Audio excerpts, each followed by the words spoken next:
Can you guys recite the last names of all the colonels? Curry, Swenson, Jones, and now Kendall. Doesn't that sound like a book? Curry, Swenson, Jones, and now Kendall. And we're only smiling, Lieutenant Colonel Kendall, because he's smiling. So don't be afraid of why we look extra happy.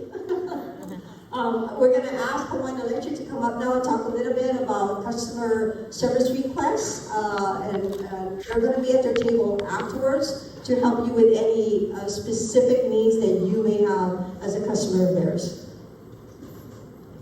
So I'm going to turn this over.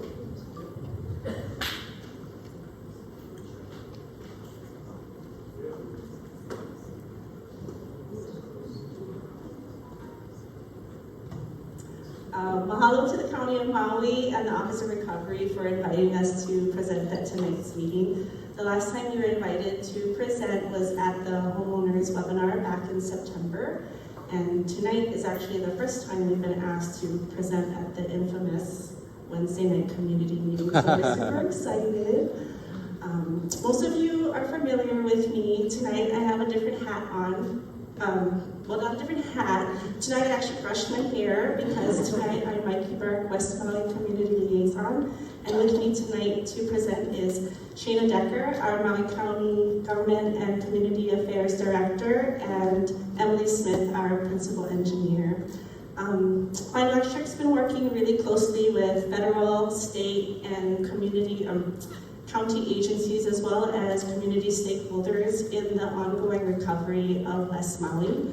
And to date, we've restored power to over 11,000 customers and rebuilt pretty critical infrastructure here in West Maui.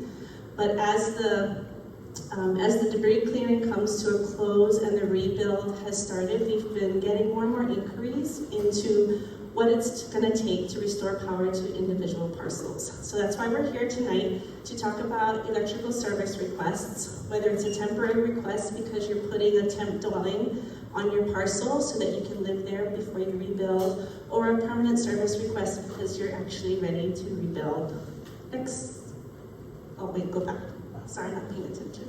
I just came back from vacation, so I'm kind of like all over the place. Bear with me, give me grace. Okay.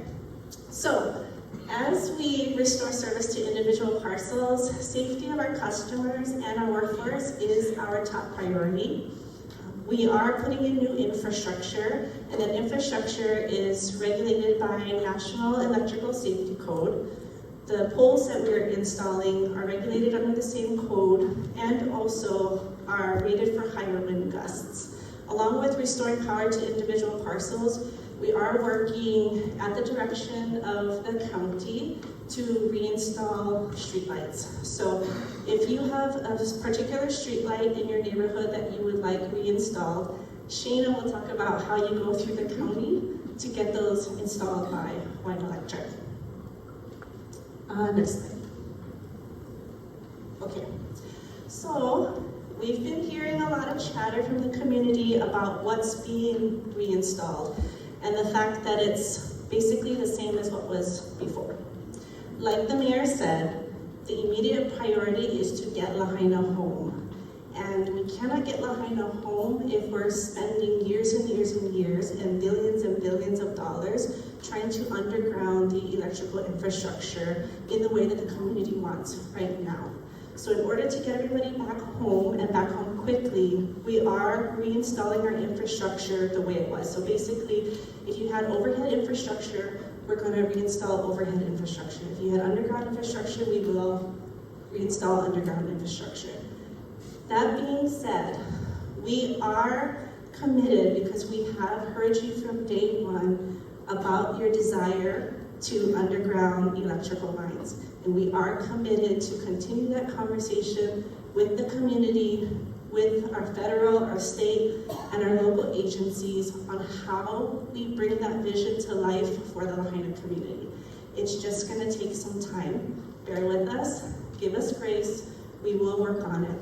Along with that conversation, we are continuing to have conversations in the community that are existing about Lahaina's energy future. And so if you have an opportunity, please Come to the Lahaina Energy Partnership workshops, because what you tell the Lahaina Energy Partnership comes back to Hawaiian Electric and helps to inform us on what we want to do in Lahaina in the future. Along with that, please follow the long-term recovery plan with the County of Maui Planning Department. The county worked really hard on that, and we're a part of that. We have a section of that, or a project in that, and we want to continue to have conversations around that. And did I miss anything? Oh, yes. So, part of our wildfire safety strategy that we've been working on for multiple years now, we were awarded federal funding to strategically underground certain areas and start to harden our system. You will see that happening fairly quickly in this long-term plan, but the money's not enough. The funding is not enough, so we will continue to seek federal funding to be able to carry out this long-term vision of Lahaina and the energy infrastructure that we do want to have here. That said, I think I covered everything. Sheena's going to come up here and talk a little bit about streetlights and about our wildfire strategy, and then Emily will talk about how to apply for your electrical service.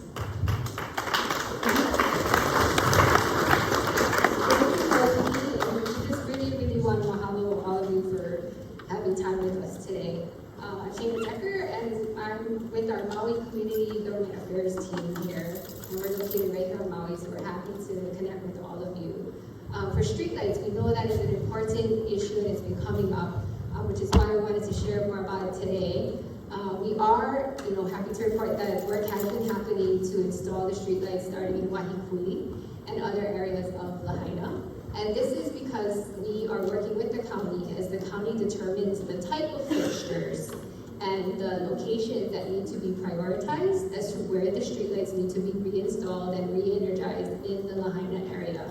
And this is because of the new blue light ordinance that the county passed recently, as well as the current emergency proclamation.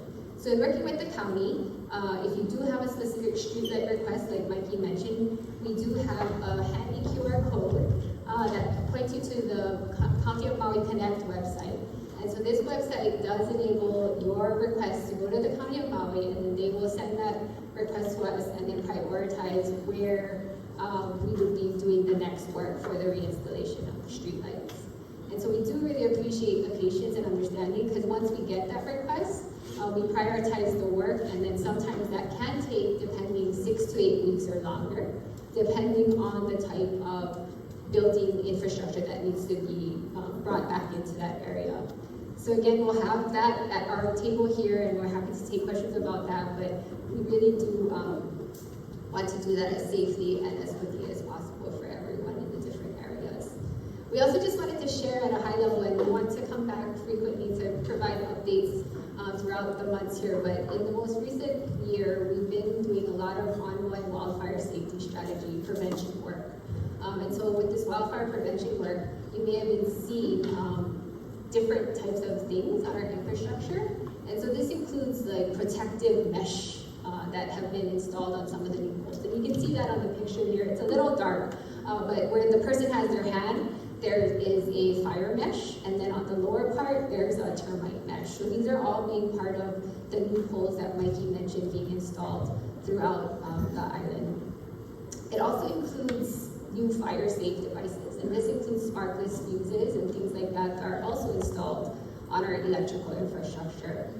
And then most recently as well, dozens of cameras to help monitor fire, as well as weather stations have been installed throughout the island.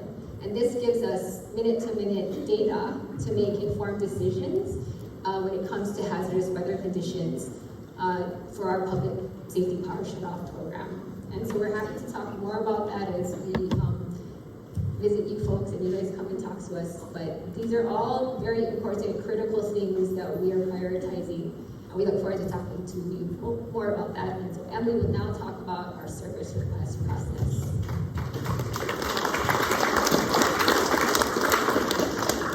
Thank you, Sheena.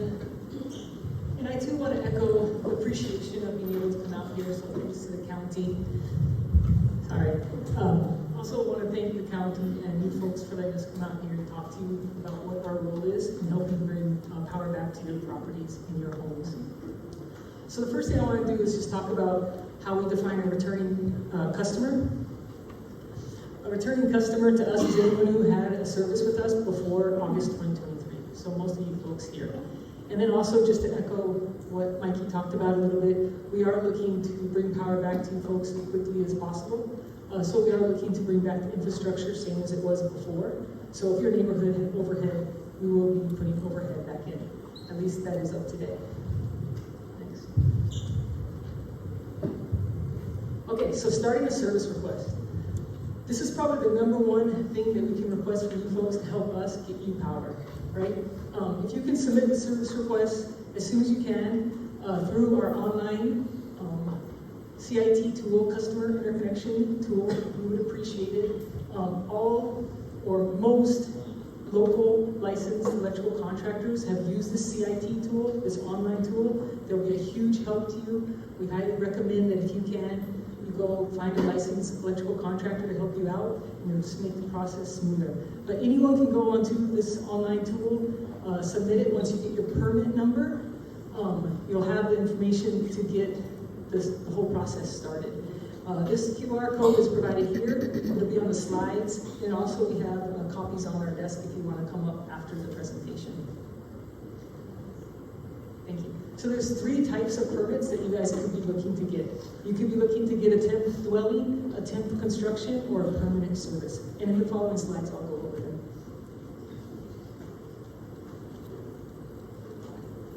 Okay, so first, a temporary service request.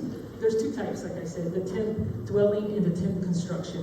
Both of these require some type of permit from the county, and if you work with your licensed electrical contractor, they'll help you determine which one and get that request through our online tool. And for the temp permits, there is a cost that's applied for the application, so that's just something to be aware of. The permanent service request, on the other hand, has no cost if you're returning your service the same as it was before August 2023. So this is the one that you use for your temp house, and the cost should be the same unless you decide to upgrade your service or change your service from from overhead to underground, or if you move the metering point. One of those 3 things could cause a cost to your permanent service request. Okay, what to expect after submitting your service request. So once you've completed the online service request, and all of your documents are in there, the permits, easements, all the information that's needed, then a planner will be assigned to you, and you will get an email within 2 days, and you'll get the name of your planner and the contact information for your planner, so you can contact them if you like. But that planner, once they get your service request, within a week or 2, they will come out and do a site visit, right? So once they complete the review of your service request and come out and do a site visit, then they'll be able to determine how long it will take to get power back to your place.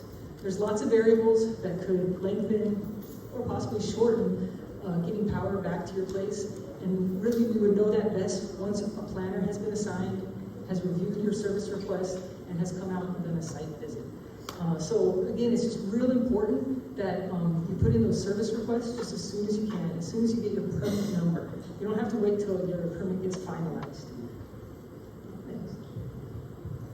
Okay, so a couple other things, sorry, I guess I jumped a little, but a couple other things that can change the timeline is like the design, right, the engineering design changes, or if you need additional infrastructure, or if you need additional easements. Okay. And so this is the last slide, but I did want to say one other thing, that we are you were invited to come to the Office of Recovery office. And so we will be setting up a table. This is a new development we're very excited about. We're hoping to have a representative there within the next couple of weeks, once we figure out the logistics. And we'll be there to help. We'll probably have some office hours, and also you can call and make an appointment if you prefer to have a specific time to meet with us. So again, appreciate the invitation to come out here and talk to you folks. Like I said, we'll be here after the presentation if you'd like to come and ask us any questions, and we hope to be invited again. Thank you.